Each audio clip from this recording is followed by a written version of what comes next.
We are back with step two.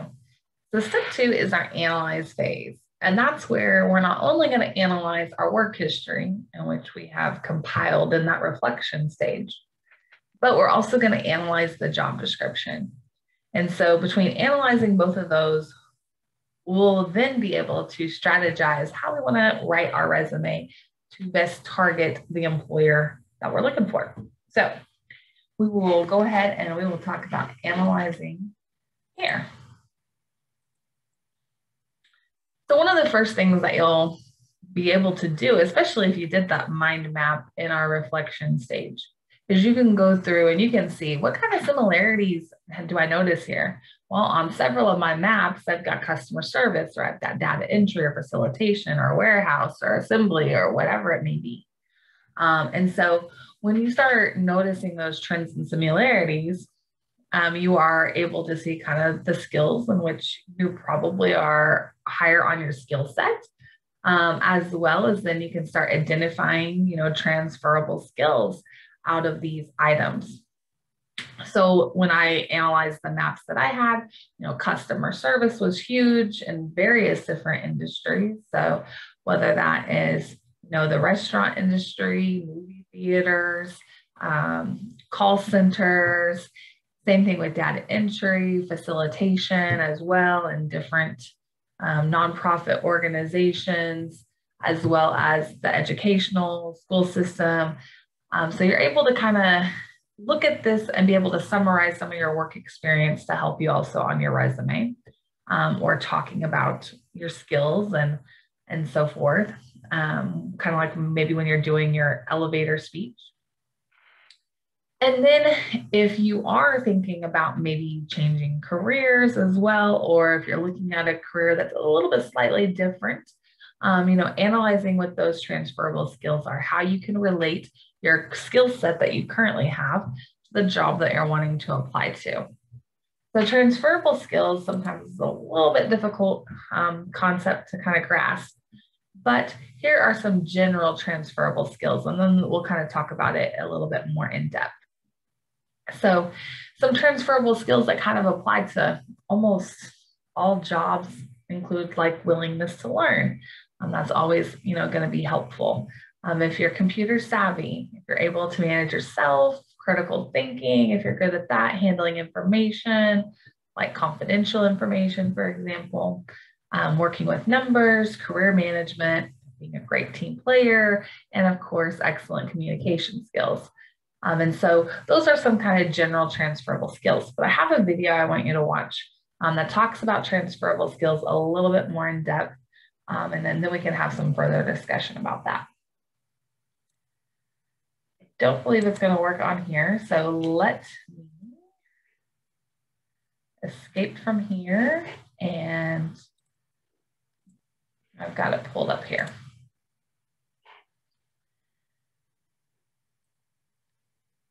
Hey, I'm Russ Raffi. And if you're a coach, consultant, expert, author, or speaker, I have just one question for you. Do you know where your next client is? Now, let's talk about switching careers for a second. Are you looking to change your career, but you're not sure what you can bring to a new position? Talking about transferable skills in the workforce is our career coach, Sarah Vermeil. This is a good topic because I think a lot of us look at what we're doing right now and think, I have nothing that I can transfer. I mean, if you look at my job, what am I going to transfer? Laughing? Where am I going to use that in another job? Yeah. So we need to start sort of thinking outside of the out of the box when it comes to our transferable skills, don't we? Mm-hmm. Yeah, and you're right. Most people don't know how to take their existing experience and their existing skills and know how to translate them for something else, especially if you're trying to make a career change that's a little bit significant. Like if you're just applying for a very similar job, easy peasy, no problem. But if you want to do something that's quite different, it's so much harder. It is. Yeah. So how do we start to figure out what's transferable? The best place to start, I think, is by identifying the job or the industry that you do want. Yes. That's so much easier than starting with your existing job, because if you start with your existing job, you'll only think about your skills and the capacity that you're currently working. So if you can identify the new industry or new job that you want and look at some of the job descriptions for that industry, the job descriptions will actually guide you. So what I actually have the people I work with do is I say, don't look at your resume right now, that's later. So I have them turn over their resume and look at the job descriptions and actually make lists of the specific skills that are highlighted in those job descriptions as a first point. And after that, you go through your existing experience and skills, and then you know which threads to pull that are relevant. Okay, so and not everything's going to be relevant. Not everything's going to be relevant. So you look at the list of the job you want and you see how you can fit into what they're looking for. Exactly. Now, what if you have things that are so crucial to the job you're doing now, but are completely irrelevant to the job that you want? Do you mention them, or do you just completely leave them? You don't mention them at all? You leave them out. Now, if there's a way to talk about those things in a way that are relevant to the new job or the new industry, by all means mention them. But a lot of people make mistakes by talking about things that are irrelevant, and what that actually does is it dilutes your resume. When someone gets your resume in front of them, after it's gone through the electronic screening and it actually lands in front of an actual human, the average time someone looks at it for the first time is 7 seconds. 7 seconds, guys. So your skills have to be really obvious, and you almost have to map those skills right onto the existing job description for the job you want, so that they don't have to work too hard to see how you could be a viable candidate. Okay. Now, if you are, like, should you be, you don't want to stretch the truth. No. No, do not lie on your resume. Don't do it. Don't lie. Don't do it. Because you're going to get into an interview and you're going to fail big time. Yeah, don't do it. Okay, so you don't want to be a liar. No. But can you sort of grasp at small little similarities that you think might work in this other? You can do that, absolutely. Right? So let me give you a couple of examples. Okay. So I think what you're talking about, what I call it, is being strategically vague about your experience. That's right. This is not lying, people. So here's what I mean by this, okay? So I have a client who is, she's worked in the fashion industry for New York Fashion Week, okay? She's a publicist there. That's a very specific kind of job, right? And so she actually wants to move into like more generalized marketing for a corporation. So she's going to talk about things like working with large budgets, which she has done, working with international brands, like she has done. But she's not going to talk about the specifics of the fashion industry, right? So she's going to talk about it in a more generalized way so that the person reading her resume can see her working in their industry. Got it. I have another client who used to be a manager at a restaurant, and she's wanting to move into like a sales rep, a traveling sales rep position. So she's going to talk about disengaging conflict. She's going to talk about multitasking, working in a hectic environment, but she's not going to talk about details specific to the food industry. Right. So do you see how like talking about your work in a more generalized way makes it seem more applicable to something else? That's what I call being strategically vague. Okay, no, that totally makes sense. Yeah. So you just have to, like, let's think of some transferable skills that people might not think they have. Like, can you still talk about the interpersonal skills, or is that way too vague? Well, it depends. It's good if you're working or moving into a position where that is essential. Yeah. If you're someone who's doing solitary work all the time and you're moving into work where it's solitary work all the time, it's actually not going to be helpful to you. Okay. So it always depends on the job you're applying for, which is why you start with those job descriptions first. Yeah. That way you know what to keep and what to leave out. So even if there's a part of your job that is quite small, like let's say there's something you do and it's only 5% of your job. If it's relevant to the job you're applying for, you can really talk about that in a substantial way. Okay, and there, you must be able to make a link regardless of where you're coming from. If you're someone from outside of the workforce, say you're a stay-at-home mom, and then you want to get into, some industry, like maybe you want to get into law, you can say, well, I negotiate and my child eats the broccoli. So I am a negotiator. Okay, maybe that's not a great idea or example, but there's always something. There's probably always something that you can draw upon to make that connection to that new career. Yeah, and it's way easier if you know what you're targeting first, because then you know what threads to pull. That's totally true. Yeah. And you help people with that, don't you? Yes, all the time. So you will sit there and you'll be like, give me everything you do and I will make it work for you. Yeah, exactly. Good for you, Sarah. Thank you for the advice.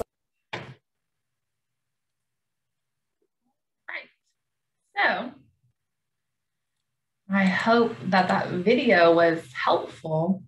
I always, like to hear what people think about the video. So I won't really be able to do that obviously in this atmosphere, but I will kind of point out some things that, I felt like were aha moments for me, and something that I think, may be helpful to you. So kind of think about what those aha moments were for you out of that video. But I'm going to elaborate on a few things from that. So one of the key things I think is, being strategically vague so that they can picture you in that particular atmosphere. Sometimes we want to get so specific about our previous work when really we can just kind of speak about it in more general terms. And then other times, I say be specific, and then I say don't be too specific, right? So there is kind of this fine balance. You want to give them enough to work with to understand what your skill set is, but you maybe don't have to be so specific to where they can only picture you doing whatever your last job was. So kind of keep that in mind, that fine balance. And she did mention, kind of taking something that was a small link to this job and expounding upon it to make it more substantial. So, if something that you did was not really that important in your last role, but is important in this next role, then those are the things that you want to talk about. You want to talk about the things that are going to be most relevant. So the other thing that she mentioned was a stay-at-home mom, and I want to elaborate on that as well. A lot of times I get people in and they're like, either they might be a youth, a stay-at-home mom, or somebody that has very little work history, and how can you create a resume with very little work history? And so part of that is recognizing these transferable skills. And it doesn't necessarily have to be from a paying job. It could be from volunteer work. It could be from things that you just kind of naturally do around the house. And so begin thinking about your skill set regardless of whether you were actually paid for it. So if you've mowed yards before, if you've painted a fence, if you've, cooked, you've cleaned, you've done these other things, you've done some budgeting, whatever those things are, think about your skill set that you have and how it might be applicable to a job that you're looking for. And one example that I do have about transferable skills potentially for switching industries, when we had classes in person, I was teaching this particular class, and there was a lady that had moved here from California, and she was some type of talent scout or somewhere in Hollywood. And so she was picking out people for different roles to play.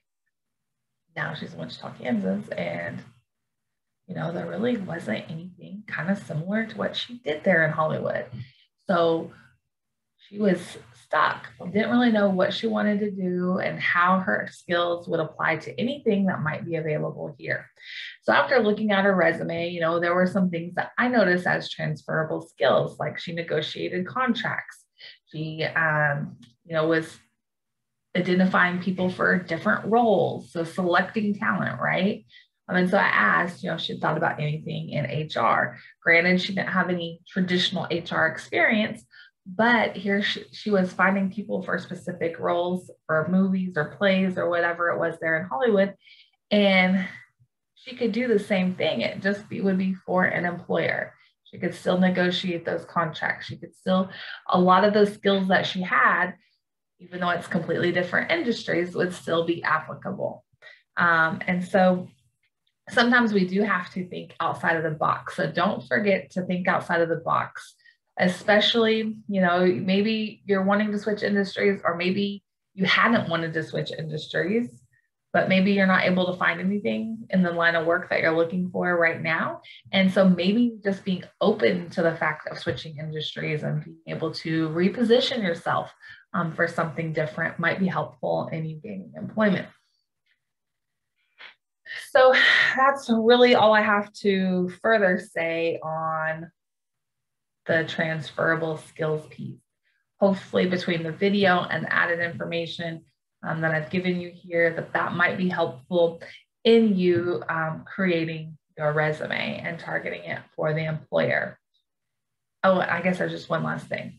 Keeping it relevant. The relevancy thing is really important. You don't want to dilute that resume. So I can't stress that enough. So in keeping it relevant, the next thing you want to do is you want to evaluate the job description. And so with that job description, what you're going to do is you're going to look it over and you're going to go through and figure out all the things that you can do, that you have done, and kind of verify, everything on that list. And then go back to your resume. Did I talk about doing this? Did I mention this? And you're going to make sure these things match. Okay. So if we were to read through this job description and we see something here about operating a power blower, for example. If I didn't mention that I've operated a power blower in my resume, well, that might be important. It was obviously important enough for them to put on the job description. So maybe that's something I need to add to my resume. It talks about being able to lift up to 50 pounds. Maybe that's something I need to add to my resume. You may be asking yourself right now, where would I put that? And I am going to talk about that in another section, but that would be in the summary of qualifications is usually a really good place to put that at the very top. And so then it talks about in here, and I'm trying to look, I know it says something about OSHA guidelines. So going through and kind of picking out the keywords because they are going to be looking for keywords to match. A lot of times resumes are run through an applicant tracking system, and it's like a fancy robot, if you will. And so it is looking for a certain number of keywords to match before a human even looks at it. So that's another reason why you want to make sure that you go through the job description and verify and kind of make sure that your resume matches the job description. Even if your resume has maybe a different word for the same thing in the job description, change your verbiage on your resume. That may be important as well. So that was the key really for step 2, was to analyze your work history, identify those transferable skills, figure out what's relevant between your skills and the job description. And then next, what you get to do is you get to strategize in how you're going to actually construct your resume.